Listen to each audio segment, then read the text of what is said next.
Welcome to this short video about the NXT-2000 Spectrum Analyzer app, made possible using Gemini AI.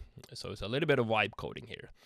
And it is basically an HTML file that I have compiled to an exe file. So it's a proper app. So it works really easily. You can just press connect and start, and now it will bring in information from 2.4 gigahertz. And we have this cool amplitude distribution here. Here it shows all the thermal noise, for example. But if we had a lot of strong signals at -60, we'll see a lot of this here. I also have a couple of traces like real-time, max, sold, and average. And what I like here is that you can turn each of them off, and you can change the colors to whatever you like for each individual trace. So let's say I wanted max sold to be more red, so I can do that, and that is really cool. I also have a button here that show Wi-Fi channels, and what these also does, it adds a bit of percentage on top there that you can see up there, and that is just something that I made to show channel utilization. It just measures any bin values inside each channel above -80 dBm over a certain amount of time, and that shows the percentage. So it's not a realistic channel utilization, but good enough. I also have something called enable heat map. It's actually not a heat map thing. It's more like a phosphor effect from a CRT screen, but it's a little bit intensive on the GPU. But so I usually have this turned off. If you scroll a little bit more down, we have a typical peak search here with the frequency and the level. And usually we'll find, I will probably fix that, is a small little point up here. That's a little bit too small, but here you have that. We have the advanced tuning. This is really important. We have a view split, dB offset, smoothness, and sensitivity. So let's take the view split first. The view split just does this to see if you want to see more waterfall or more spectrum. So I'll leave this at 50. The dB offset, if you had an attenuator in front, for example, so I put a dB offset of the value. I also have one for smoothness. That one works almost like RBW. So now we're seeing all the bins, and now we average, does some bit of averaging, and then we see less, and we take it higher. So it works almost like an RBW here, but it just the application that does the average. We still get all the bins here on 2.4.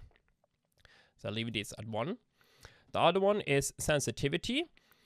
This is really important because let's say your spectrum analyzer measures some beacons here at -64, but my Wi-Fi adapter detects them at -40, for example. So you can use this sensitivity slider to make it more realistic to your type of measurements, right? So if I reset all now, and then now you see all these Bluetooth beacons is almost up to -40, and everything is raised a little bit higher. So if I set this sensitivity much higher, every signal will be higher.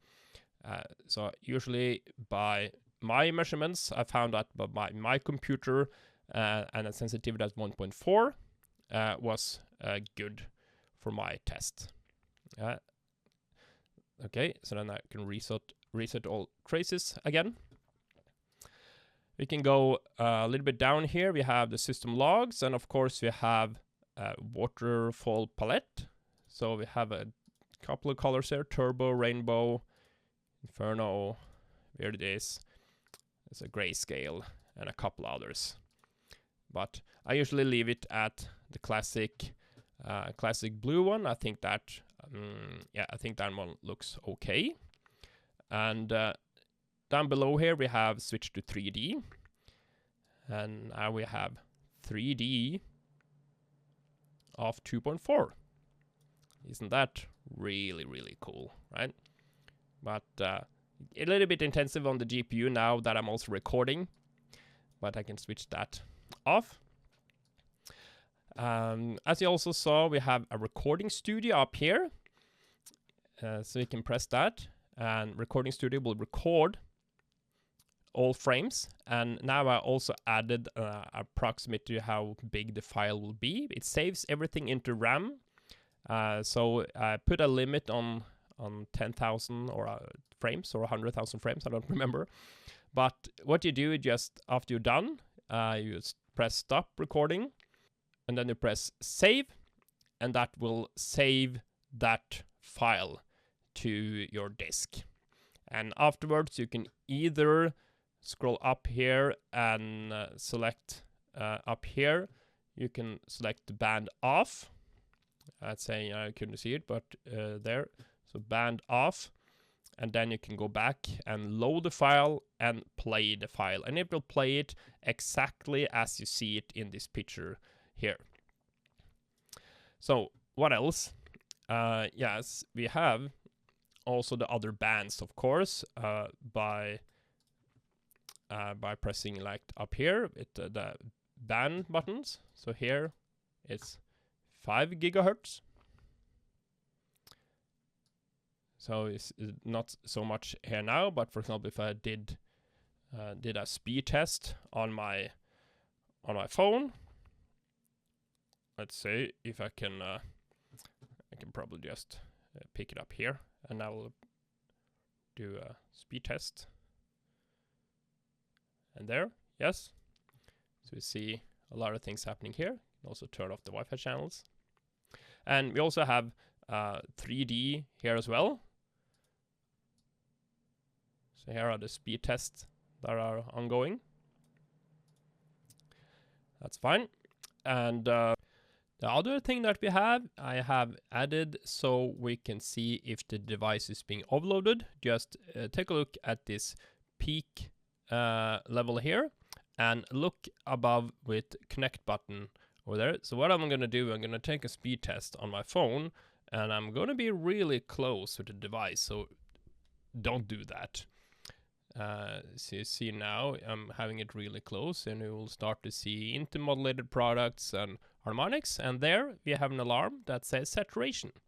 So I was saturating the device because I was having it too close, and then I have overloaded the device. You saw the new recorded peak search here was -24 with the sensitivity value out here.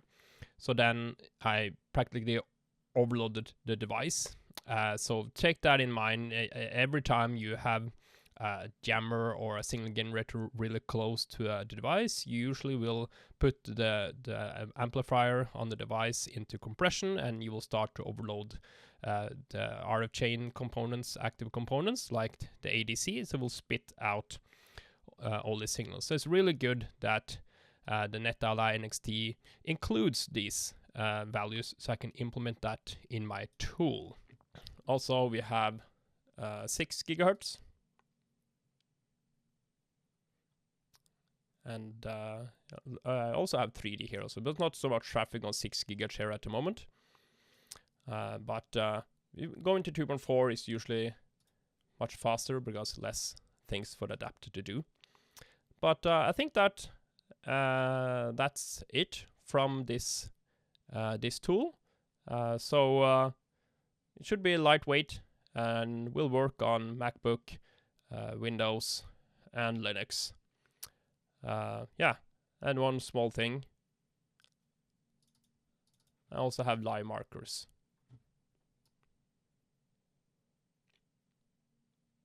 So thank you, and goodbye.